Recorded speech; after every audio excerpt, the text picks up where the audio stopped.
Okay, చల్ల. హల్లెలూయా, హల్లెలూయా. ఇప్పుడు మనం చదివినటువంటి యోహాను సువార్త 2వ అధ్యాయము 5వ వాక్యములు ఏమనుందంటే, ఆయన మీతో చెప్పినది చేయుడి. మరియమ్మ తల్లి అంటది, ఆయన మీతో చెప్పినది చేయండి. ఎవరైనా యేసయ్య ఏం చెప్తాడో అది చేయండి. అసలు మెయిన్ అక్కడ జరిగిన సందర్భం ఏంటంటే, యేసు ప్రభు 30 సంవత్సరాల వరకు యోసేపు మరియమ్మ ఇంట్లోనే ఉన్నాడు. తర్వాత 33.5 సంవత్సరాలు ఏండ్లు వయసు వరకు పబ్లిక్లో సేవ చేశాడు జనాల్లో. మొత్తం ఆయన సేవ చేసింది 3 సంవత్సరాలన్నర. ఈ 3 సంవత్సరాలన్నరలో భూమి మీద మనుషుల పట్ల ఎన్నో అద్భుతాలు, ఆశ్చర్యమైన కార్యాలు చేశాడు యేసయ్య. బైబిల్ ఏం చెబుతుందంటే, దేవుడు చేసిన కార్యాలన్నీ పేపర్ల మీద రాస్తేనంటే ఆ పేపర్లు బరవటానికి భూమి కూడా సరిపోదని రాస్తుంది. అంటే కొన్నిట్ల ఊరికే బైబిల్లో రాశారు, అన్నీ రాయలా. సరే, ఎట్టకేలకి దేవుడు కొన్ని ఆశ్చర్యమైన కార్యాలు, అద్భుతాలు చేశాడు. దేవుడు చేసినటువంటి కార్యాల్లో నేననే మాట ఏంటంటే, ఫస్ట్ దేవుడు చేసినటువంటి అద్భుతం ఏంటి? ఆయన అద్భుతాలు చేశాడు. మొట్టమొదట ఎక్కడ చేశాడు? ఫస్ట్ ఆయన చేసిన అద్భుత కార్యం ఏంటి? ఆయన చేసిన మొట్టమొదటి ఆశ్చర్యమైన కార్యం ఏంటి? ఎన్ని అద్భుతాలు చేసినా మొదట ఎక్కడ చేశాడు? ఆయన ఫస్ట్ చేసిన అద్భుత కార్యం ఏంటి అంటే, ఒక పెళ్లిలో నీటిని ద్రాక్షారసంగా మారుస్తారు. అది ఫస్ట్ అద్భుతం. దేవుని స్తోత్రం. అక్కడ 2వ అధ్యాయంలో మొదటి నుంచి మనం చూసుకుంటా వస్తుంటే, ఆ పెళ్లి జరిగినటువంటి మ్యారేజ్ జరిగిన ఊరి పేరు రాస్తుంది కానా. ఆ ఊరి పేరు ఏంటిది? కానా. అంటే హిందీలో అన్నాన్ని ఏమంటారు? కానే. అంటే ఒక మాటలు చెప్పండి, అది బోరు. ఏ ఊరు? బోవా. అన్నం రైసు, ఆ ఊరు అన్నమాట. నేను ఖానాపూర్ అనే ప్రాంతంలో కూడా సేవ చేశాను. తెలంగాణ ప్రాంతంలో ఖానాపూర్ అనే ఏరియాలో సేవ చేశాను. ఖానాపూర్ అంటే అర్థం ఏంటంటే అన్నం పెట్టే ఊరు అన్నట్టు. దేవుని స్తోత్రం. హల్లెలూయా. రైట్, వినండి. అక్కడ యేసయ్య యొక్క తల్లిగారు మరియమ్మని పిలిచారంట పెళ్ళికి. బహుశా ఆ పెళ్ళి జరుగుతున్నటువంటి ఆ పెళ్ళింటోళ్ళు మరియమ్మలకు చుట్టాలు అయి ఉండొచ్చు. పెళ్లి కార్డులు అందరూ పంచారు. యేసు ప్రభు తల్లి అయిన మరియమ్మను పిలిచారు. అంత మాత్రమే కాకుండా యేసయ్యను పిలిచారు. ఆయన వెనకాల ఉన్న 12 మంది సేవకులు కూడా పిలిచారు. ఆయన ఆ ప్రోగ్రాన్ని క్యాన్సిల్ ఏం చేసుకోలే, వెళ్ళాడు. పెళ్ళికి పిలిస్తే వెళ్ళాడు. వాళ్ళ తల్లి మరియమ్మ కూడా వచ్చింది ఆ పెళ్ళికి. మొత్తానికి మ్యారేజ్ జరుగుతుంది అక్కడ. మరి పెళ్ళికి పోయి ఏమన్నా వాక్యం చెప్పిండా? చెప్పలా. ప్రార్థన చేశాడా? చేయలా. మరి ఎందుకు పిలిచినట్టు అంటే, అందరిని పిలుస్తున్నాం, పెద్ద వాళ్ళందరూ కూడా పిలుస్తున్నాం, ఊళ్ళో వాళ్ళని పెద్దోళ్ళ కాంచి పిలుస్తున్నాము. మరి ఈయనకంటూ ఒక పేరుంది కాబట్టి ప్రాంతాల్లో, అందుకని ఈయన కూడా పిలిచినాం అన్నట్టు పిలిచారు. యేసుప్రభు వచ్చాడు. అక్కడ మన పని ఏమి లేదు కదా అని చెప్పి, మనతో ఏమి లేదు, వాళ్ళకి ఏం అవసరం లేదు అన్నట్టుగా ఎక్కడో దూరంగా ఒక చెట్టు కింద కూర్చొని ఉండు. అక్కడ ఆయన శిష్యులు కూడా ఆయన అమ్మడు కూర్చొని ఉండరు. వాళ్ళు అనొచ్చు, అయ్యా ఓ ముద్ద తినేసి వెళ్ళిపోదాం మనం అనొచ్చు. కానీ దేవుడు కొద్దిసేపు ఉన్నామని ఉంచాడు. మొత్తానికి ఆడ గ్రాండ్గా పెళ్లి జరుగుతుంది. పెళ్లి జరుగుతూ కొద్దిసేపటికి కంగారు అయిపోయింది. ఏం జరిగిందంటే, ఆ పెళ్ళింటోళ్ళకి ఇక తోగ్గాలిన పిల్లిలాగా తిరుగుతూ ఉండరు. ఒక్కళ్ళ ముఖాల్లో సంతోషం లేదు, కళ లేదు, కాంతి లేదు. ఏదో ప్రాబ్లం, సమస్య వచ్చి పడ్డట్టుగా. పెళ్ళి జరుగుతుందని బంధువులు చుట్టాలు వస్తారు కానీ ఆ పెళ్ళింటోళ్ళకి సంతోషం లేదు. ఏమైందిరా బాబు అంటే, ఆ పెళ్ళికి వచ్చిన జనం ఎంతమంది ఎస్టిమేషన్ వేసుకొని ఆ రోజుల్లో వచ్చిన వాళ్ళందరికీ ఇచ్చే విందు మర్యాద ఏంటంటే ద్రాక్షరసాన్ని పోసేస్తారంట. అంతంత గిన్నెల్లో ద్రాక్షరసం పోసి వచ్చిన వాళ్ళందరికీ ఇచ్చేదంట.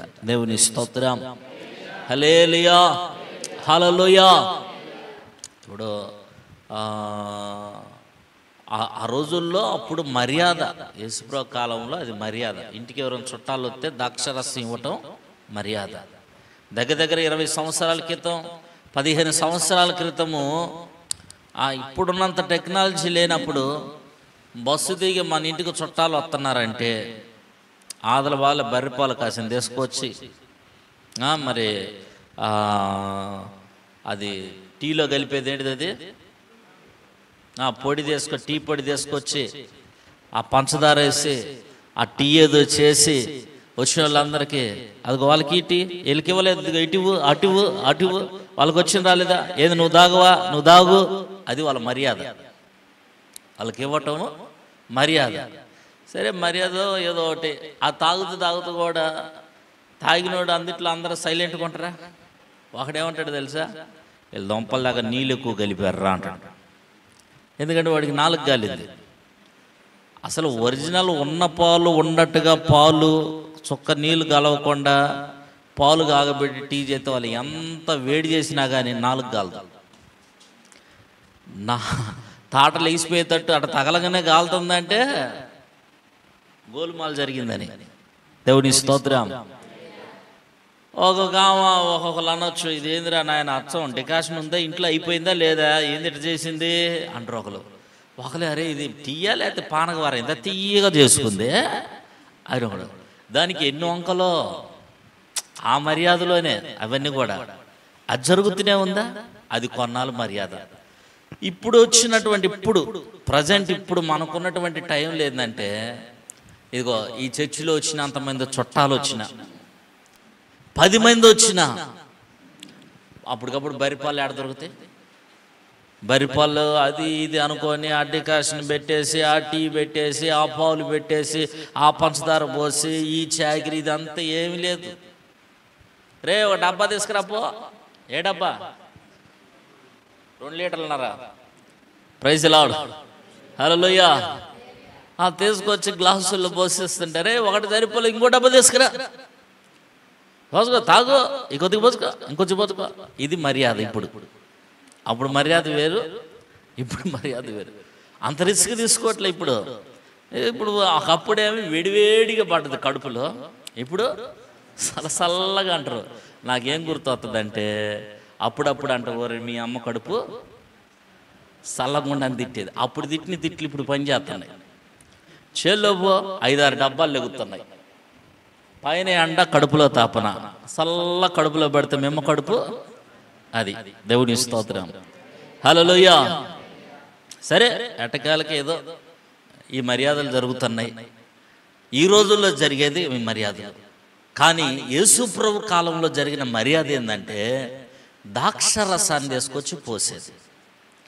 ఈ రోజున మార్చిలో పోయి జ్యూస్ పాయింట్ కాడికి పోయి ఏ జ్యూస్ కావాలి, ద్రాక్ష అన్నాం అనుకో, వాడు ఇచ్చేది ఇంతే గ్లాసు. ఆ గ్లాస్ 50 రూపాయలు చదువుతాడు. అదే ఇంకొక 50 అయితే 2 లీటర్ల బావు దంసపోతుంది. అర్థమవుతుందా? దాని కాస్ట్ ఎక్కువ ద్రాక్షరసానికి. వింటున్నారా? ద్రాక్షరసం ద్వారా ఏంటి ప్రయోజనం అంటే, బైబిల్లో చెప్పబడుతుంది. బయట సైన్స్ ప్రకారంగా కానీ డాక్టర్ పరంగా చూస్తే హెల్త్ కరమైంది, కొత్త రక్తం పడటానికి, మనిషి పుష్టిగా ఉండటానికి, ఆరోగ్యంగా ఉండటానికి ద్రాక్షరసం వాడతారు. ఇంకా ఎయిర్ గ్రోత్గా ఉండటానికి, తొందరగా తెల్ల వెంట్రుక రాకుండా ఎప్పుడు బ్లాక్గా కనపడటానికి ఎక్కువ ద్రాక్షరసం తీసుకుంటారు. నెక్స్ట్ బైబిల్ పరంగా చెప్పాలంటే, బైబిల్ ఏం రాస్తుందంటే, దైవజనుడైన పౌలు ఉన్నాడు. పౌలు గారి దగ్గర సేవ చేసే తిమోతి ఉన్నాడు. ఆ శిష్యుడికి అప్పుడప్పుడు కడుపులో జబ్బు అంట. అప్పుడప్పుడు కడుపులో తిక్క అయిపోయి, కడుపులో నొప్పి వచ్చి, తలకిందులు అయిపోయి అల్లాడిపోతుండేది. ఆయనకు జబ్బు కడుపులో ఉంది, కడుపులో ప్రాబ్లం ఉంది. కడుపులో వచ్చే జబ్బులన్నిటికి కూడా విరుగుడు కొరకు తిమోతితో అంటాడు దైవజనుడైన పౌలు, తిమోతి నీ కడుపు జబ్బు నిమిత్తం అప్పుడప్పుడు ద్రాక్షరసం పుచ్చుకొనుము అంటాడు. దేవుని స్తోత్రం. హల్లెలూయా. కడుపులో ఉన్న చిన్న చిన్న జబ్బులు బలహీనతలకు అది పనిచేస్తుందని అట్లా ఉంటుంది. అంటే అప్పట్లో చేసిన మర్యాదలు ఈ రోజులో ఉన్న మర్యాదలకి ఆరోగ్యానికి ఏమైనా ఉపయోగం ఉందా అని చూస్తే ద్రాక్షరసం ఆరోగ్యానికి ఉపయోగకరంగా కనపడుతుంది. ఇప్పుడు చూడండి, టీ చెమ్ముడు దాగు ఏమైనా రక్తం పట్టిద్దా? ఏమీ లేదు.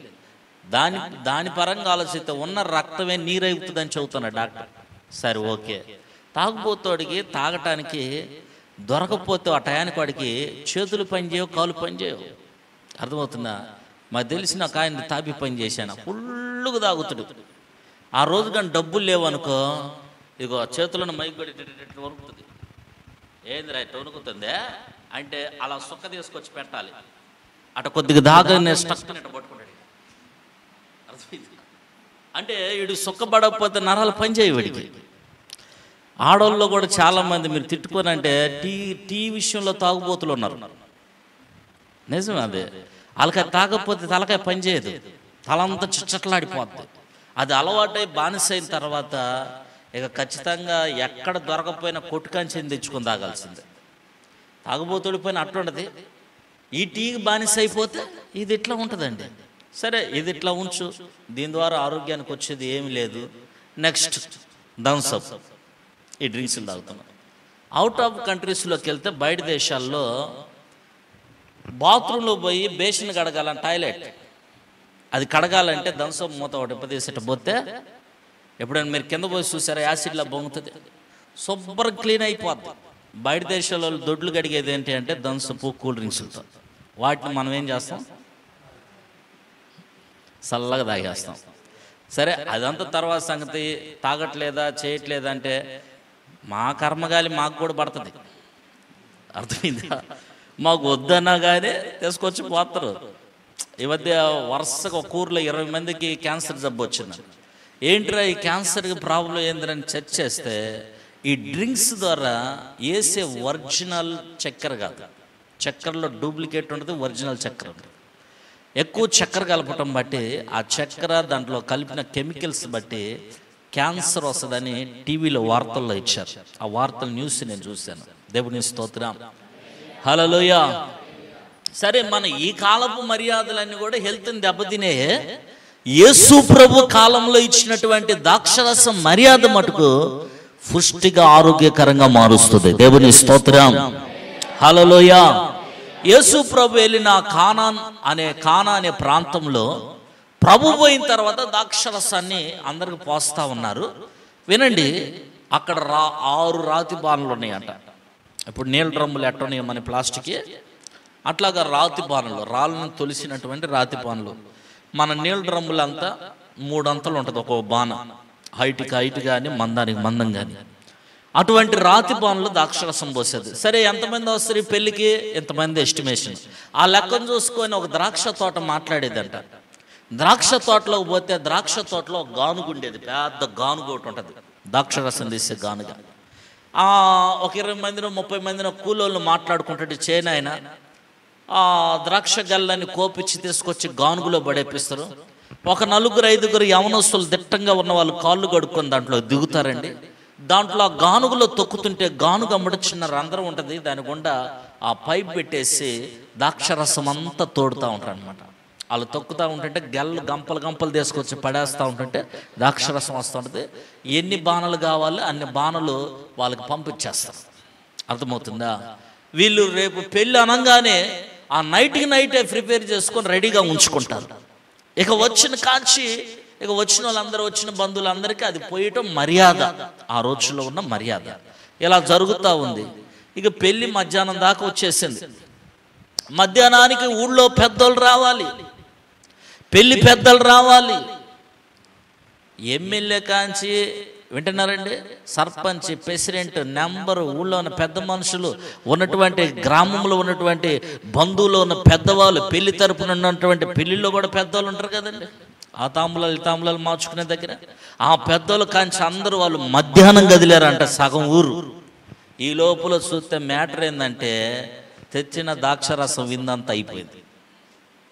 ఆ సంగతి ఎవరికి తెలీదు, ఆ ఇంటోళ్ళకి మాత్రం అర్థమైపోయింది. వచ్చిన వాళ్ళందరూ కూర్చొని ఉన్నారు. ఇప్పుడు వీళ్ళకి పోయడానికి లేదు. సరే ఆర్డర్ ఇద్దామా? ఆ చేను మాట్లాడుకోవాలి, అవి కోపించాలి, కూలీలను పట్టుకోవాలి, తొక్కియాలి, దక్షిణ అది చీకట కూడా పడిపోయింది. ఇది సెట్ అయ్యేది కాదు. ఇప్పుడు ఏం చేయాలి? వచ్చిన వాళ్ళందరూ ఏమంటారు? పెట్టడం చేతకొన్నోడికి ఇంటికాడ ఎందుకురా, ఏ గుళ్ళ దగ్గర తాడి కట్టుకోకుండా ఇక్కడికి ఎందుకు పెట్టుకరా ఏమంటారో. పెళ్ళికి పోయినో అన్నం అయిపోయిందంట, పెళ్ళికి పోయినో భోజనం అయిపోయిందంట, పెళ్ళికి పోయినో అని నవ్వుల పాలు అవుతామేమో. ఇక వాళ్ళకు సంతోషం లేక ఏడుచుకుంటా కలవరపడిపోయి కళ్ళముటి కన్నీళ్ళు గారుస్తున్నట్ట. ఇక ఇంట్లో జరుగుతున్న వాళ్ళ బాధ పరిస్థితి అంతా ఆ మరియమ్మ గమనించింది. ఎవరు? ఏ మరియమ్మ? యేసయ్య తల్లి మరియమ్మ గమనించింది. పిలిచారుగా, వెళ్ళారు కదా. ఆమె ఏం గమనించిందంటే వాళ్ళు పడుతున్న సమస్యలు, ఇంట్లో ఉన్న కష్ట సుఖాలు గమనించిందండి. ఒక్కొక్కరు వెళ్తారు కొన్ని కార్యక్రమాలకి, వాళ్ళు పోయి ఏం గమనిస్తారో తెలుసా అండి? మంచం ఎంత పెద్దగా ఉంది, బీరో ఎంత బాగుంది, ఇవి గమనిస్తారు కొంతమంది. కానీ మన ఆత్మీయతను కోరుకునే వాళ్ళు, మన ప్రేమను పంచుకునే వాళ్ళు మాత్రం మన కష్ట సుఖాలు పంచుకుంటారు. దేవుని స్తోత్రం. హల్లెలూయా. మరియమ్మ చూసింది, గమనించేసింది. ఈ ప్రాబ్లంను తీర్చడం ఎవడి వల్ల కాదు, ప్రభు అయిన యేసుక్రీస్తు ద్వారానే జరుగుతుంది అని చెప్పి యేసుక్రీస్తు ప్రభుల వారి దగ్గరికి వెళ్ళిపోయిందామా.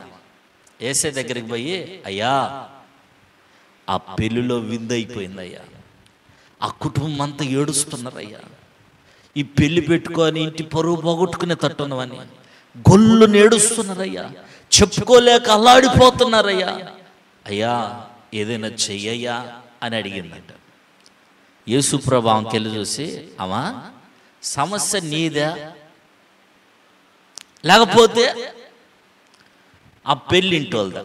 బాధ వాళ్ళదైనప్పుడు వాళ్ళు వచ్చి అడగాలి, నీకేం పని, నాతో నీకేం పని అమ్మా? వాళ్ళకి నాతో పని లేదు. వాళ్ళ సంబరాలు, వాళ్ళ సంతోషాలు, వాళ్ళ మేళాలు, వాళ్ళ బంధువులు, వాళ్ళ పలకరింపు, అది సరిపోయింది. వాళ్ళకి అవసరం లేదు నాతో. నీకేం పని? నాతో నీకేం పని అని ఆ మాట ఉంటుంది అక్కడ బైబిల్లో. నాతో నీకేం పని పో అంటాడు. నీకేం పని? వాళ్ళ సమస్య అది. దేవుని స్తోత్రం చెబుతాం. హల్లెలూయా. నేనంటాను, మరియమ్మ పెళ్ళా? మరియమ్మ ఇంట్లో పెళ్ళి అండి అది. ఆ పెళ్ళోళ్ళు వచ్చి తమ సమస్యను బట్టి పిలిచి, అయ్యా నా సమస్య ఇదని దేవుని దగ్గర ఒప్పుకుంటారేమో, దేవుడు చూస్తున్నాడు, దేవుని దగ్గర వచ్చి అడుగుతారేమని. కానీ వీళ్ళేం చేస్తారంటే మరియమ్మకి చెప్పి మెదలకుండా ఉన్నారండి. దేవుని స్తోత్రం చెబుదాం. రెండు చేతులు పైకి ఎత్తి గట్టి చెబుదాం. హల్లెలూయా, హల్లెలూయా. అప్పుడు మరియమ్మ ఆ తల్లిని అన్నాడు కదా, నాతో నీకేం పని అంతేనమ్మ రాసిందే, నాతో నీకేం పని పో అన్నాడు. అయ్యా మరి అక్కడ అంత ప్రాబ్లం ఉంది, వాళ్ళు ఏడుస్తున్నారంటే నాతో నీకేం పని, వెళ్ళిపో అంటాడు. నీ పని కాదు, వెళ్ళిపో అంటాడు. ఆ తల్లి కోప్పడకుండా అర్థం చేసుకుంది, సమస్య వాళ్ళదైనప్పుడు వాళ్ళు ఎందుకు రాలేదని ఆయన బాధపడుతున్నాడు కదా, నేను పోయి అడగటం కరెక్ట్ కాదు అని చెప్పేసి ఏం వెళ్ళి ఆ ఇంట్లో వాళ్ళకి చెప్పింది. ఆ పని వాళ్ళందరూ వడ్డించే వాళ్ళందరినీ, క్యాటరింగ్ వాళ్ళు వస్తారు కదా, ఆ వడ్డించే వాళ్ళందరూ కూడా అక్కడ పెడితే వాళ్ళు పనిలే కదలకుండా కూర్చొని వాళ్ళు పిలిచి, ఇదిగో యేసు ప్రభు దగ్గరికి పంపించు, ఆయన మాత్రమే మీ సమస్యను తీర్చగలుగుతాడు, ఆయన మాత్రమే మీ ఇంటి పరువు నిలబెట్టగలుగుతాడు, ఆయన మాత్రమే ఈ పెళ్లిలో వచ్చిన జనానందరూ అక్కర తీర్చగలుగుతాడు. కాబట్టి ఆయన దగ్గరికి వెళ్ళి ఆయన సహాయం కోసం నిలబడిపోండి అని చెప్పింది. వాళ్ళు వెళ్తుంటే ఏమన్నా తెలుసా, ఇదిగో అడిగిపోయి ఆయన ఆ ప్రశ్న ఈ ప్రశ్న అయి కాకండి, ఆయన ఏది చేసినా కానీ మౌనంగా నోరు మూసుకొని నిలబడి పని చేసుకోవటం తప్ప ఆయన దగ్గరికి పోయి అది ఇదని మాట్లాడగాకండి. ఆయన మీతో చెప్పినది చెయ్యండి కానీ ప్రశ్నలు వేయద్దు. దేవుని స్తోత్రం చూద్దాం. Praise the Lord. ఇదేంది అదేందని అని మాట్లాడద్దు. ఆయన మీతో చెప్పినది చెయ్యండి, ఇది ఒక్క మాట గుర్తుపెట్టుకోండి అని చెప్పింది ఆ తల్లి. వీళ్ళు వెళ్ళిపోయి యేసు ప్రభు దగ్గర నిలబడ్డరుగా, ఆ ఇంటోళ్ళు పనోళ్ళు పోయి నిలబడిపోయారు. దేవుని స్తోత్రం చెబుదాం. హల్లెలూయా. ఇప్పుడు ఆ ఇంట్లో అంత బాధ వచ్చింది, వాళ్ళ తల్లి వచ్చి చెప్పినప్పుడు వెంటనే చేయొచ్చుగా. వాళ్ళు వచ్చిన దాకా దేవుడు ఎందుకు నాతో నీకేం పని వెళ్ళిపో అని వాళ్ళ అమ్మను పంపించాడు? మ్యాటర్ ఏందో చెప్పనా, సమస్య ఎవరికి వచ్చినా కానీ వాళ్ళే దేవుని దగ్గరికి పోయి అడగాలి. చేతులెత్తి గట్టి చూద్దాం. Praise the Lord. ఎవరికి బాధ కలిగిందో, ఎవరికి శ్రమ వచ్చిందో వాడే ప్రార్థన చేయాలి. చాలామంది ఏమంటుంది తెలుసా, మరే నాకు కుదరట్లేదు కానీ మా కోసం ప్రార్థన చేయండి. మనం రేపు చర్చిలో ఉపవాస ప్రార్థన పెట్టుకున్నాం అనుకో, ఉపవాస ప్రార్థన అంతా పెట్టుకుంటాం. ఉపవాసం ఉండి ప్రార్థన చేసేది చేస్తారు. అమ్మాయి నేను ఒప్పుకున్నా కానీ పని నాకు కుదరట్లేదు, మా కోసం ప్రార్థన చేయండి. సరే మేము తినకుండా ఉపవాసం ఉండి ప్రార్థన చేస్తాను. నువ్వు క్యారేజీకి అన్నం పెట్టుకొని పోయి అన్నానికి అన్నం, కూలికి కూలి, నీ పని అది చేసుకుంటుండు, మేమే నీ కోసం ప్రార్థన చేస్తుంటాం. బైబిల్లో చదవండి, యాకోబు పత్రిక 5వ అధ్యాయం 13వ వాక్యం. యాకోబు పత్రిక 5వ అధ్యాయం 13వ వాక్యం.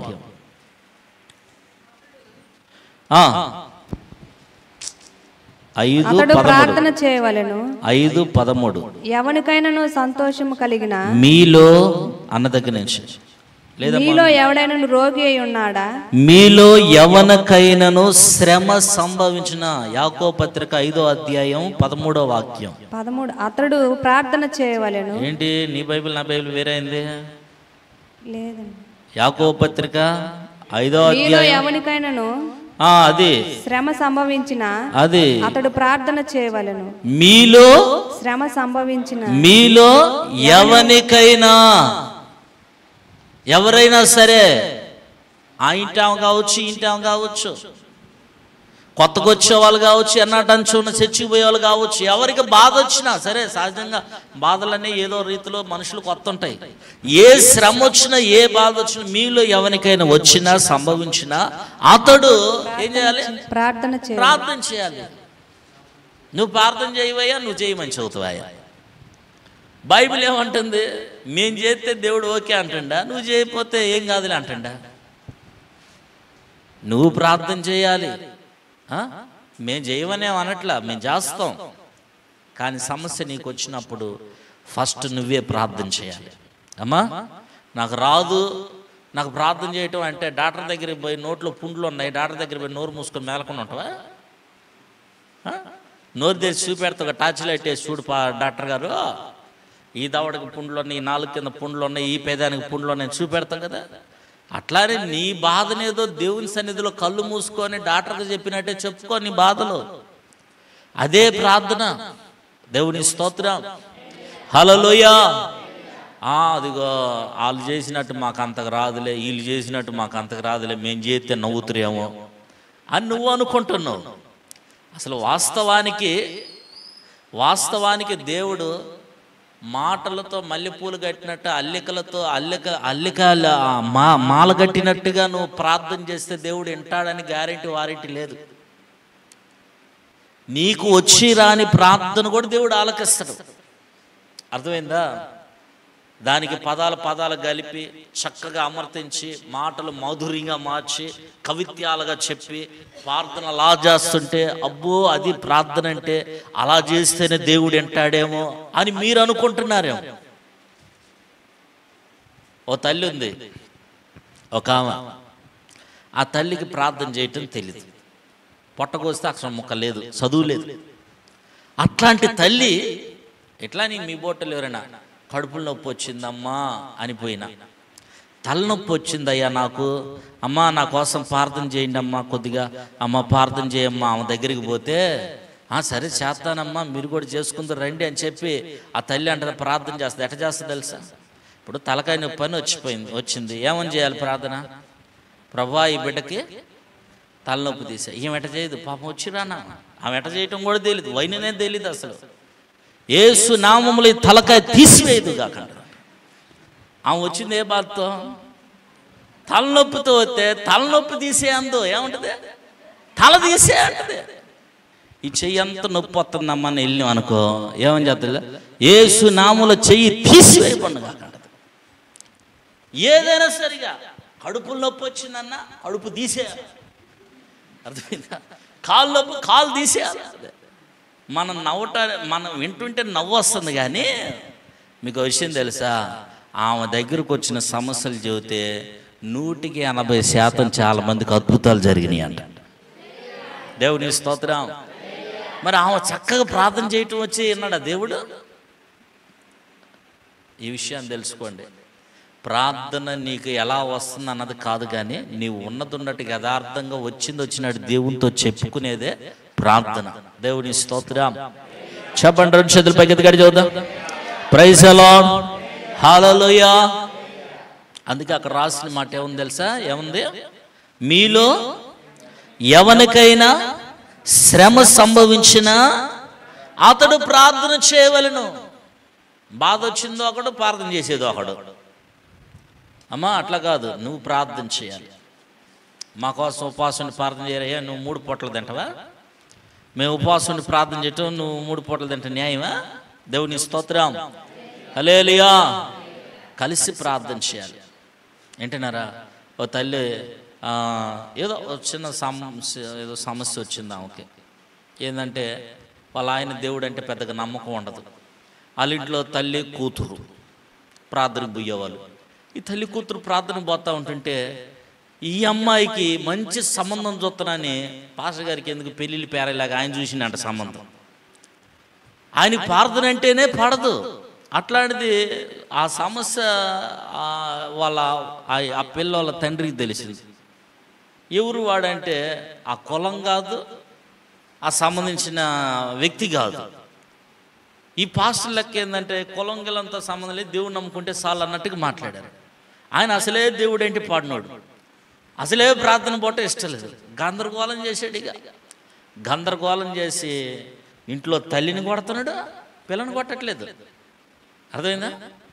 అమ్మాయిని కొట్టట్లా, తల్లిని కొడతా ఉన్నాడు. ఇక ప్రార్థన అంటే కాళ్ళు ఇరుగుతాయి అంటాడు, ప్రార్థన అంటే కాళ్ళు ఇరుగుతాయి అంటాడు. సరే, వాళ్ళ సిచ్యువేషన్ బట్టి ఈ పాస్టర్ గారైనా వాళ్ళకి సంబంధాలకి ఉండాలి కాదు, మీరే చూసుకోండి అమ్మా, మేము ప్రార్థన చేస్తామంటే అయిపోయింది. ఇది చేసిన బుద్ధి తక్కువ పనికి ఏ పాస్టర్ గారు ఏంటని అడగగాకండి, ఏంట మీ పని. మొత్తానికి ఈ అమ్మాయి ఎంత మొండిగుందంటే ఏ సంబంధం తీసుకొచ్చింది నేను చేసుకోను. ఆ పాస్టర్ గారు తీసుకొచ్చింది ఒక సంబంధం, అదే చేసుకుంటాడు అంటే ఆ అమ్మాయి అంటం ఆల్చలేదు, ఇలా అమ్మని తంతం ఆల్చలేదు. ఆ అమ్మాయి మళ్ళీ ఏదైనా సంబంధం తీసుకొస్తే నాకొద్దు, అదే చేసుకుంటే ఆ సంబంధం అనగానే మళ్ళీ వీళ్ళమ్మను కొడతా ఉన్నాడు. ఇది ఇట్లా జరుగుతుంది. ఓ రోజు నేను ఎట్లానే అక్కడ దగ్గరలో కూర్చుంటే ఆ తల్లి వచ్చి, అయ్యా ఇది నా పరిస్థితి, ఇటు వాళ్ళ అయ్య పిల్ల మధ్యలో నేను నలిగిపోతున్నానయ్యా, నా పిల్ల ఏందయ్యా ఇట్లా వినట్లేదు, మాట వినట్లేదయ్యా అన్నది. నేను అన్నానమ్మా, నేను ప్రార్థన చేస్తే కాదు, నేను ప్రార్థన చేస్తే నువ్వు నోరు మూసుకొని ఉంటావు ఏంది? 3 శుక్రవారాలు ఉపవాసం ఉండి ప్రార్థన చేయి, నేను ప్రార్థన చేస్తా, నువ్వు ప్రార్థన చేయి, మీ అమ్మాయి పెళ్ళి అయిపోద్ది, వెళ్ళిపోను. ఏందయ్యా నిజమేనా?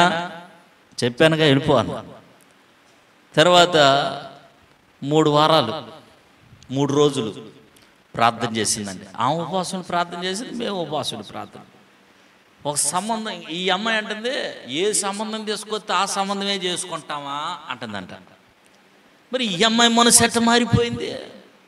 వాళ్ళ ఆయన గొడవ పెట్టుకొని కొట్టుకునేవాడు కూడా ఆ వాతావరణం అంతా మారిపోయి ఆ పిల్లలో ఉన్న మార్పును చూసి ఇక తల్లి, కుటుంబం, పిల్లలు అంతా కూడా సమాధానం కలిగి ఉండరు. ఆ అమ్మాయికి మ్యారేజ్ చేసి పంపించేశారు కూడా. దేవుని స్తోత్రం చూద్దాం, హల్లెలూయా. కొన్ని పరిస్థితులు ఇంట్లో గడ్డుగా కనపడతాయి, కొన్ని బాధలు నలుగురు చెప్పుకుంటే తీర్చబడవు. కొన్ని సమస్యలు ఎట్లా ఉంటాయంటే ఎవరికి లేని దరిద్రం మనకే పట్టింది ఏందిరా, మనకి కర్మ వచ్చింది ఏందిరా అన్నట్టు ఉంటుంది అనమాట. అటువంటి కఠినమైన పరిస్థితుల మధ్యలో ఒక దైవ సేవకుడికి నేను చెప్పేది ఏంటంటే, సేవకులకు చెప్పడంలో తప్పు లేదు, కానీ నీవు కూడా ప్రార్థన చేస్తేనే నీ సమస్య తీరిపోతుంది. దేవుని స్తోత్రం చెబుదాం. అవసరమైతే అది గట్టి సమస్య అయితే ఒక పూట కడుపు మార్చుకొని సరే ఉపవాసం ఉండి ప్రార్థన చేయాల్సింది. నా జీవితంలో ఉపవాస ప్రార్థనల ద్వారా కోలుకున్న వాళ్ళు ఎంతమందినో చూసా. దేవుని స్తోత్రం. వ్యాధులు పోవటం చూశాను, హల్లెలూయా. క్యాన్సర్ జబ్బులు బాగుపడతాం, క్యాన్సర్ జబ్బుల నుంచి నయమవటం చూశాను. ఎయిడ్స్ రోగంతో ఉన్న వాళ్ళు నయమైన వాళ్ళు చూశాను. దీర్ఘకాల వ్యాధితో చీము రక్తం దేహం గుండా పడుతున్నటువంటి వాళ్ళు, ఇక ఎక్కడికి పోయినా నయం కాదన్నటువంటి వాళ్ళు నయమైపోవటం చూశాను. అవన్నీ ఎలా వచ్చినాయి అంటే పరంజ్యోతి చేతులు ఏం లేదు, పరంజ్యోతి పాస్టర్ గారి చేతులు ఏం లేదు, చేసే ఉపవాస ప్రార్థనలో ఉంది శక్తి. దేవుని స్తోత్రం చెబుదాం. 2 చేతులు పైకెత్తి చెబుదాం. దేవుని వాక్యం చెబుతుంది, ఎవడికి ఏ సమస్య ఉన్నా సరే వాడు మొదట ప్రార్థన చేయాలి. అమ్మా ఏమనుంది తర్వాత?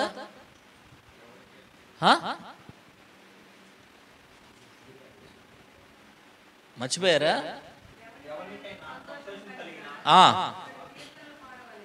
సంతోషం కలిగితే ఏం చేయాలి? ప్రార్థన పెట్టుకొని పాటలు పాడించి సంతోషంగా పాటలు పాడాలి. దేవుని స్తోత్రం. హల్లెలూయా, హల్లెలూయా. మన క్యారెక్టర్ అది కాదుగా. మన లెక్కలు ఎట్లుంటాయి తెలుసా? సంతోషం ఎప్పుడు వస్తుంది? చేను పంట పండి ఆ 7-8 లక్షలు మిగిలితే బా సంతోషం కట్ల దిగిపోద్ది. పొరపాటును కూడా చెప్పడా సంతోషాన్ని. అర్థమైందా? అదే కానీ ఆ చేనులో సంపాదించి కూలోళ్ళకి మందులకి వాడాడికి పోయి ఏం మిగలలేదనుకో, కనపడ్డోడు కల చెబుతాడు, 7 చేనేసే ఏం మిగల్లా, ఈ చేనేసే ఏం మిగల్లా చెబుతూనే ఉంటాడు. తెలియనోడు కనపడ్డోడికి అందరికి ముచ్చట ఎక్కడుంటే అక్కడ పెడుతుంటాడు. అదే నీకు మిగిలింది చెబుతావా? పొరపాటును కూడా చెప్పు. ఇదే మానవ నైజం. దేవుని స్తోత్రం. హల్లెలూయా. బైబిల్ వాక్యం చెబుతుంది, దేవుడు నీకు మేలు చేయగానే కృతజ్ఞత కలిగి నీ ఇంట ప్రార్థన పెట్టుకొని నీ నోట స్తుతి కీర్తన రావాలి. దేవుని స్తోత్రం. నీ కృతజ్ఞతను బట్టి వచ్చే ఏడాదికి 2 మేలు దేవుడు చేస్తాడు. దేవుని స్తోత్రం. హల్లెలూయా, హల్లెలూయా. శ్రమ కలిగిందా నీ నోటకుండా ప్రార్థన చేయాలి. అందుకే మరియమ్మను అరిసింది, నీకెందుకమ్మా, ఇది నీ పైన, నువ్వు వెళ్ళు అని. గది వాళ్ళ బాధ, వాళ్ళు వచ్చి అడగలేదుగా, నీకెందుకు మధ్యలో? అర్థమవుతుందా? అప్పుడప్పుడు నా దగ్గరికి వస్తారు ఎవరైనా, అయ్యా వాళ్ళకి ప్రార్థన చేయాలంటే వీళ్ళకి ప్రార్థన. వాళ్ళు అడిగారా? అడిగిన వాళ్ళు అయితే వాళ్ళు వస్తారు కదా, వాళ్ళు వచ్చి తీసుకొని పోతారుగా పాస్టర్ దగ్గర. దేవుని స్తోత్రం చెబుదాం. Praise the Lord. మనం ప్రార్థన చేసినంత మాత్రానికి దేవుడు కార్యం చేయాలి. ఏమా మనందరికి మనం ఉరుకులు పెడితే కాదు, నీ తత్వాన్ని బట్టి, నీ విశ్వాసాన్ని బట్టి, నువ్వు నడిచిన విధానాన్ని బట్టి, నీలో ఉన్న ఆసక్తిని బట్టి, నీలో ఉన్నటువంటి దేవుని మీద ఉన్న గట్టి నమ్మకాన్ని బట్టి దేవుడు కార్యం చేయాలి. దేవుని స్తోత్రం. హల్లెలూయా. ఆ ప్రేమ వచ్చి వాళ్ళందరూ నిలబడరు, యేసుప్రభువు దగ్గర నిలబడరు. ఓహో, ఇప్పుడు నాతో పని పడ్డదనమాట మీకు, ఇప్పుడు నా అవసరం వచ్చిందనమాట మీకు, ఇప్పుడు నేను మీ పట్ల కార్యం చేయడానికి సమయం వచ్చిందనమాట అని చెప్పి వాళ్ళకెళ్ళి చూసి, ఏంటి అంటే, అయ్యా ప్రాబ్లం ఇది. సరే, ఎన్ని ఉన్నాయి అక్కడ రాతి బాణలు? 6 ఉన్నాయి అయ్యా. ఆ బావిలో నీల్చేది ఆ రాతి బాణలు నింపండి అన్నాడు. నీళ్ళతో నింపేశారు. నీళ్ళతో నింపేసిన తర్వాత, అయ్యా నింపేసి నువ్వు చెప్పినట్టు అంట. ఇప్పుడు వాస్తవానికి వాళ్ళకి నింపేటప్పుడు వాళ్ళకి ఒక డౌట్ రావచ్చు, యేసు ప్రభుని ద్రాక్షరసం అడిగితే నీళ్ళు పోపెత్తడేందిరా, మళ్ళీ ద్రాక్షరసం తీసుకొస్తే పోయటానికి ఎక్కడుంది ఖాళీ, ఉన్నోట్లలో నీళ్ళు పోస్తే ఎట్లా? మనం అడిగింది ద్రాక్షరసం, ఆయనకి వినపడలేదా, నీళ్ళు పోపిస్తాడేంటి అని డౌట్ రావచ్చు. కానీ వాళ్ళ అమ్మ చెప్పింది ఒక మాట, ఏం చెప్పింది? ఆయన మీతో చెప్పినది ఇక ఎదురు చెప్పగాకండి ఆయనకి. దేవుని స్తోత్రం. హల్లెలూయా. సహించి మౌనంగా ఉండండి. ఆయన ముందు పోయినప్పుడు ఏం మాట్లాడగారు. తర్వాత ఈ నీళ్లు పోసిన తర్వాత, అయ్యా పోసామని చెప్పారు. ఇప్పుడు ఆ పెళ్ళిళ్ళలో పెద్ద ఆయన ఎవరు? అదుగదుగదుగో తెల్ల కొట్లు వేసుకొని పని చేసుకొని కూర్చున్నాడే, ఆయన పెద్ద మనిషి. ఓకే, జగ్గుతో ముంచుకొని తీసపోయి ఫస్ట్ ఆయనకి పోయిపోయినాడు. ఆయన దేనికోసం ఎదురు చూస్తున్నాడు? ద్రాక్షరసం. ఈడేం తీసిపోతున్నాడు? చంపబెట్టి ఒకటి చరవడు. ఎరా నీళ్ళు పోతున్నావా, ద్రాక్షరసం పోతున్నారా? పనికి మళ్ళీడా కళ్ళు కనపడుతున్నాయి లేవరా నీకు? ఏం పోతున్నారో, ఏం అడుగుతున్నారో, ఇదేరా విందు పెట్టడం అంటే అరుస్తారు కదా. వీడికి భయం పడుతుంది పోసేవాడి. కానీ వాళ్ళ అమ్మ చెప్పింది ఒక మాట, ఆయన మీతో చెప్పింది చేయండి అంతే. ఇక అనుకున్నాడు, తన్నులు పడ్డా తన్నులు పడకపోయా చేసేది ఏం లేదు. ముంచుకున్నాడు, పోయిండు. Praise the Lord. హల్లెలూయా. పట్టుకొని పోయిండు. అంత వెండి పాత్రలు, అప్పట్లో ఇత్తడి వెండి పాత్రలు ఉండే. ఈ రోజుల్లో మన స్టీల్ గ్లాసు కొనటానికి ఆలోచిస్తున్నాం. ఆ రోజుల్లో గోల్డ్, బంగారం, వెండి పాత్రలు వాడేదాన్ని. ఆ పాత్రలోకి ద్రాక్షరసం అట్లా పోసి ఏది నీళ్ళే పోతుంది. ఆ జగ్గిట్లా ఉంచే టయానికి ఏమైంది తెలుసండి, ఎర్రగా ద్రాక్షరసం పడిపోతుంది. ఆ మనిషి అలా తీసుకొని అలా తాగాడండి. తాగి వాడికి వెళ్ళినట్టు చూసిండు, కళ్ళు వాడి గుండె పగిలిపోయింది. గిట్ల ఊరి చూసి అసలు ఇది ఎక్కడి నుంచి వచ్చింది అన్నాడంట. ఆడికి దడపడుతుంది. వీడు తాగింది ద్రాక్షరసం, కానీ వాడు పోసింది నీళ్ళు. ఇది ఎక్కడి నుంచి వచ్చింది అన్నాడు.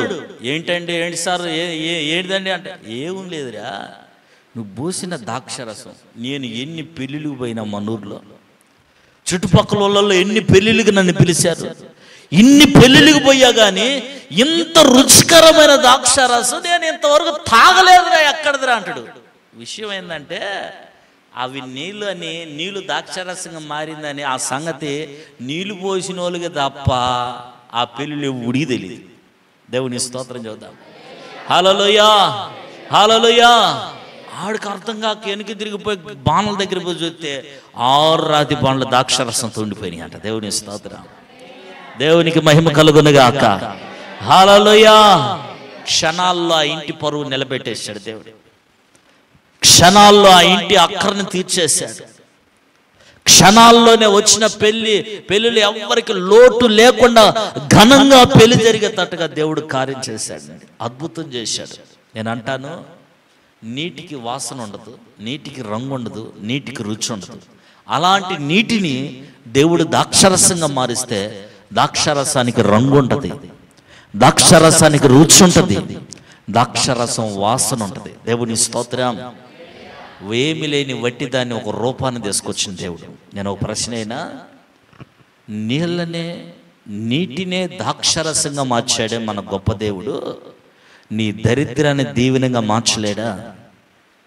ఒక నీటినే ద్రాక్షరసంగా మార్చాడే మన యేసయ్య, నీ శాపాన్ని ఆశీర్వాదకరంగా మార్చలేడా? ఒక నీటినే ద్రాక్షరసంగా మార్చిన ఆ మహనీయుడు నీకున్నటువంటి బాధని, బలహీనతలు తీసివేసి ఆరోగ్యం ఇవ్వలేడా? మరి ఎందుకని మన ప్రార్థనకు పోతున్నా కానీ దేవుని కార్యాలు మన ఎడల ఎందుకు వెనకబడిపోతున్నాయి అంటే, అక్కడ రాసిన మాట ఏం తెలుసా, ఆయన మీతో చెప్పినది.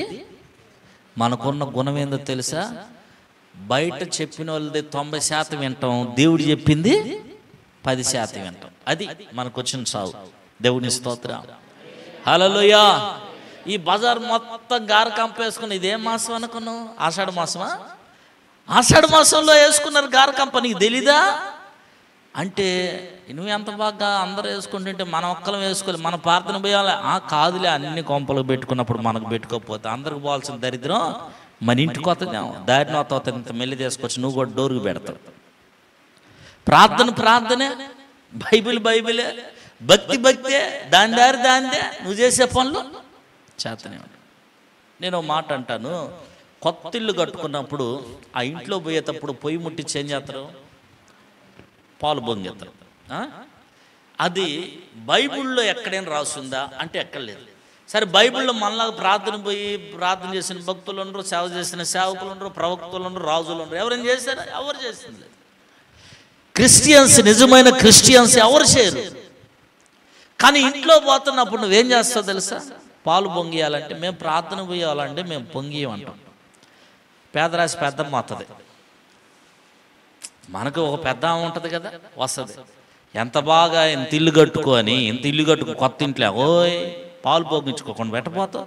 పాలు పొంగికుండా ఎట్టపోతారో అంటే పోకూడదా? ఏం జరుగుతుందో డౌట్ పడ్డది. పాస్టర్ గారి ప్రార్థనే పాలు పొంగిచ్చేది. నువ్వు ఎలాంటి టైప్ అంటే, నువ్వు దేవుడు నమ్ముకున్నావు కానీ దేవుని మాట 10% వింటావు, మనుషుల మాట 90% వింటావు. అందుకే నీ జీవితంలో ఏం జరగట్లే. దేవుని స్తోత్రం. చేతులు ఎత్తి గట్టి చూద్దాం. హల్లెలూయా, హల్లెలూయా. అర్థమైందండి? అసలు వాస్తవానికి ఆ బ్రాహ్మణ్ ఆయన అడగండి, అది ఒక లక్ష్మీ వ్రతం లాంటిది. పాలు పొంగేటువంటి ఇంట్లో లక్ష్మి అనే ఒక దేవత సంబంధించింది. నాకు దేవతలు వద్దు, నాకు గుళ్ళు వద్దు, నాకు బొమ్మలు వద్దు, నాకు పూజలు వద్దు, అన్ని వద్దు అనుకునే వచ్చావు. పేరుకేమి అన్ని వద్దని చేసే అన్ని కూడా నీ నీడ మీద నీకే నమ్మకం లేదు. నువ్వు భక్తి చేస్తాను కానీ నీ నీడ మీద నీకే నమ్మకం లేదు. ఎవరు చెప్పిన మాట వాళ్ళ మాట వింటాను. బాగిను దేవుని మాట ఆయన చెప్పింది చేసినప్పుడు దేవుడు మన పట్ల నీటిని ద్రాక్షరసంగా మార్చినట్లుగా నీ సమస్యలన్నిటి నుంచి ఒక పరిష్కారాన్ని కలగజేస్తాడు. దేవుని స్తోత్రం. కోట్ల మంది ప్రజలకు దేవుడు మేలు చేస్తున్నాండి. ఈ రోజున హిందువులోంచి క్రిస్టియన్స్లోకి వెళ్ళిపోతున్నారు, కానీ ముస్లింలు కూడా క్రిస్టియన్స్లోకి వస్తున్నారు. బౌద్ధ చిక్కులోలు గుజరాత్, హర్యానా, పంజాబ్ క్రిస్టియన్స్లోకి వస్తున్నారు. కానీ ఎందుకు ఇట్లా కోట్ల మంది ప్రభులోకి వస్తున్నారంటే దేవుడు సుచరిత్ర కలిగిన వాడు. దేవుని స్తోత్రం. ఆశ్చర్యమైన కార్యాలు చేసేవాడు. దేవుని స్తోత్రం. దుబాయ్లో ఉన్న నవాబులు సహితాన్ని మార్చగలిగిన శక్తి కలిగిన వాడు. దేవునికి స్తోత్రం. అంత గొప్ప దేవుడు అండి. ఆ దేవుడి పట్ల నువ్వు నమ్ముకొని ఆయన చెప్పినట్టు నడిస్తే ఏమంటే ఈ రోజు కాకపోయినా రేపేం జరుగుతుంది ఆ కార్యం. మేము మందిరాల కొరకు రోజు ప్రార్థన చేపిస్తుంటాం. మేము నిన్న చేశాం కదా, వారం క్రితం చేశాం కదా, నెల రోజులు టైం చేస్తున్నాం, సంవత్సరం చేస్తున్నాం, 2 సంవత్సరాలు అదే చేస్తున్నాం కదా. ఏం చేసినా ఏం కనపడట్లేదు కదా అన్నట్టుగా ప్రజలకు కనపడుతుంది. కానీ నాకు తెలిసి విశ్వాసం ప్రార్థన, ఈరోజు సంఘం చేసిన ప్రార్థనలు ఖచ్చితంగా ఒకరోజు ఆడ మందిరాలు కట్టబడుతుంటాయి. దేవుని స్తోత్రం చదువుతాం. ఆ ప్రార్థన వేస్ట్ కాదు, దాని టైం రావాలి అంతే. చేసిన ప్రార్థన వ్యర్థమేం కాదు. కొద్దిగా సమయం, ఆయనకు ఓపిక ఎక్కువ, మనకి తక్కువ, అంతే. దాని టైం ప్రకారంగా ఆయన చేస్తాడు, దాన్ని ఎవడు ఆపలేడు. దేవుని స్తోత్రం. Praise the Lord. దేవుడు చెప్పింది చేసినప్పుడు దేవుడు ఆశ్చర్యమైన కార్యాలు చేస్తాడండి. ఇంకో మాట చెప్తున్నా వినండి, ఇంకొక విషయం చెప్తాను. దేవుడు చెప్పింది వినకపోతే ఏం జరుగుతుంది? సమూయేలు గ్రంథం, మొదటి సమూయేలు గ్రంథం 15వ అధ్యాయం 19వ వాక్యం. మొదటి సమూయేలు గ్రంథం 15వ అధ్యాయం 19వ వాక్యం.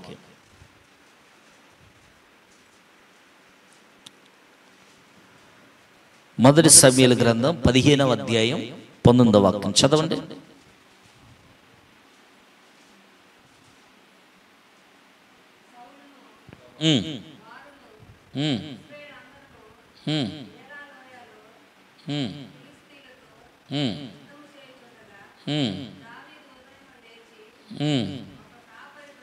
మొదటి సమూయేలా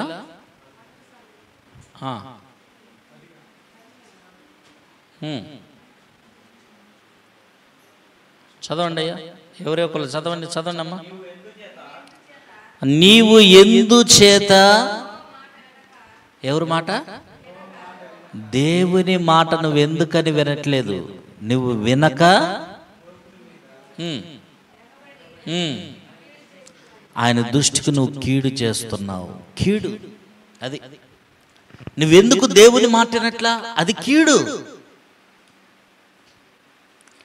దేవుని మాట వింటే మన జీవితాల్లో మేలు జరుగుతుంది. దేవుని మాట వినకపోతే మన జీవితాల్లో కీడు జరుగుతుంది. ఆమేన్. చెప్పండి చేతుల పైకి ఎత్తి గట్టిగా. హల్లెలూయా, హల్లెలూయా. కొంతమందికి ప్రార్థన చేసే, ఏంటి పాస్టర్ గారు మొదలు పెట్టుకునే వద్దా అంటారు ఒక్కొక్కరు. నేను తొందరగా పట్టించుకున్న విషయాలు, ఎందుకంటే ఇంకా పదుగులు మనకు అదే సేవ అవుతుంది. ప్రతిదానికి చెబుతున్నాం అనుకో, రేపు ఇంకొక అమ్మ వస్తుంది, ఆ బజార్లో నా బిందు పోయింది పాస్టర్ గారు కొద్దిగా ప్రార్థన అంటే ఎవరింట్లో ఉందో చెప్పాలి నేను. అర్థమైందా? ఆడదాగిపోయింది ఎవరు అని తొందరగా పట్టించుకున్న విషయాలు. దేవుని స్తోత్రం చదువుదా. హల్లెలూయా. ఇది చేసావా వద్దా అంటాను. ఒక్కొక్కరు చెప్తా నేను, అది అత్యంత అవసరమైంది అయితే చెప్తాను. చెప్పినప్పుడు విన్నారా అది కార్యం జరుగుతుంది, వినలేదా చెప్పింది కూడా వినకుండా వ్యతిరేకంగా చేస్తే అది నష్టం జరిగిపోతుంది. వాక్యం ఏం చెబుతుందంటే ఆయన మాట వినకపోవటం బట్టి కీడు కలుగుతుంది. ఇంకేమని రాస్తుంది తెలుసా? తర్వాత వచనం ఉందా? తర్వాత ఎన్నో వచనం? 20 వచనం కాకుండా 21వ వచనం చదవండి. అయితే ఉమ్. ఉమ్. ఉమ్. ఉమ్.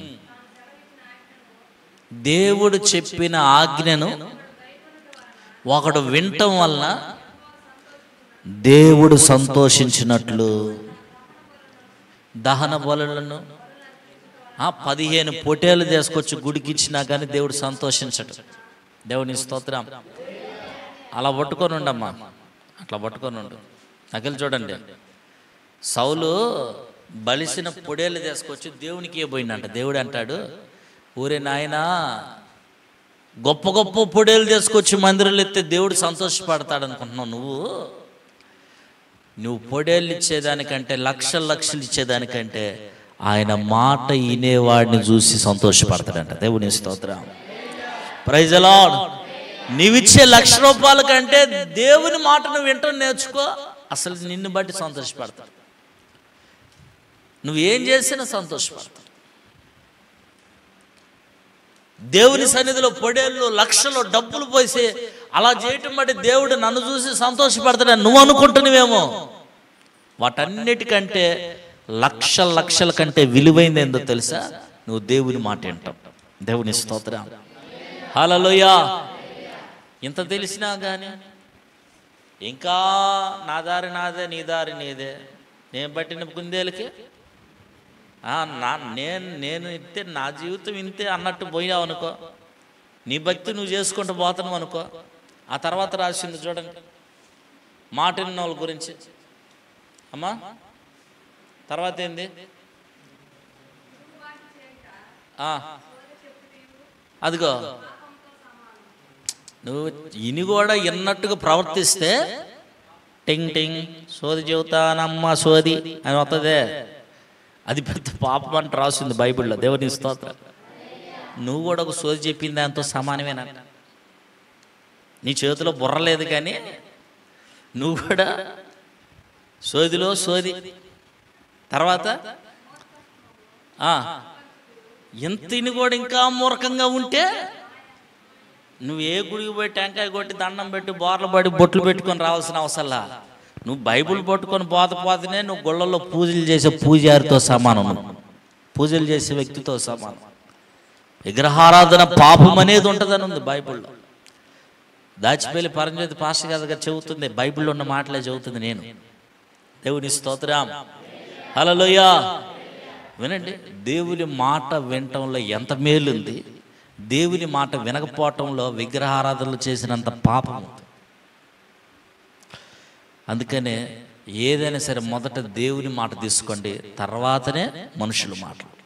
దేవుని స్తోత్రం. దేవునికి మహిమ కలుగునుగాక. నలుగురు సలహా తీసుకోకూడదా పాస్టర్ గారు? తీసుకోవచ్చు, బైబిలే చెబుతుంది. ఆలోచనకర్తలు ఉండుట క్షేమకరం.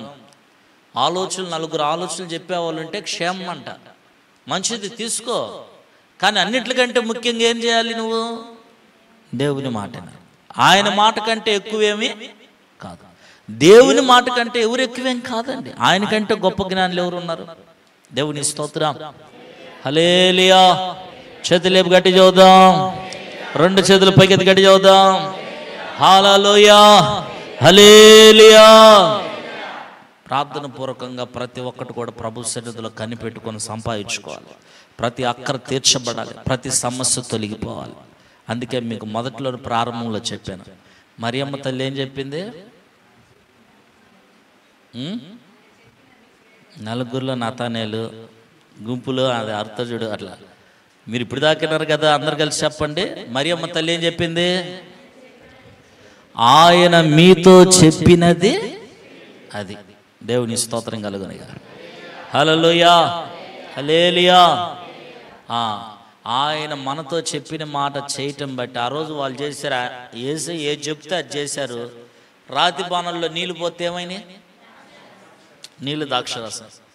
ఆ అద్భుతం ఎలా జరిగింది ఆ పెళ్ళిలో అంటే దేవుడు చెప్పింది విన్నారంతే, ఆయన చెప్పిన మాట విన్నారంతే. దేవుడు ఎప్పుడైనా ఈ ఆటలు మేకలు తీసుకురండి, కోళ్ళు కోయండి, రక్తం కార్చండి, అది చేయండి ఇది చేయండి అని చెప్పడు దేవుడు. ఆయన మాట వింటే చాలు. ఆయన దేవుని మందిరం యొక్క గుమ్మం తొక్కి ఆయన మాట వింటే చాలు, దేవుడిని సమస్యలన్నీ తీర్చేస్తాడు. దేవుని స్తోత్రం. హల్లెలూయా. ఆయన మాట వినకపోతే మనకేమవుతుంది? కీడు. ఆమేన్. దేవుడి మాటలు దీవించునుగాక. అందరు మోకరించుదాం, ప్రార్థన చేసుకుందాం.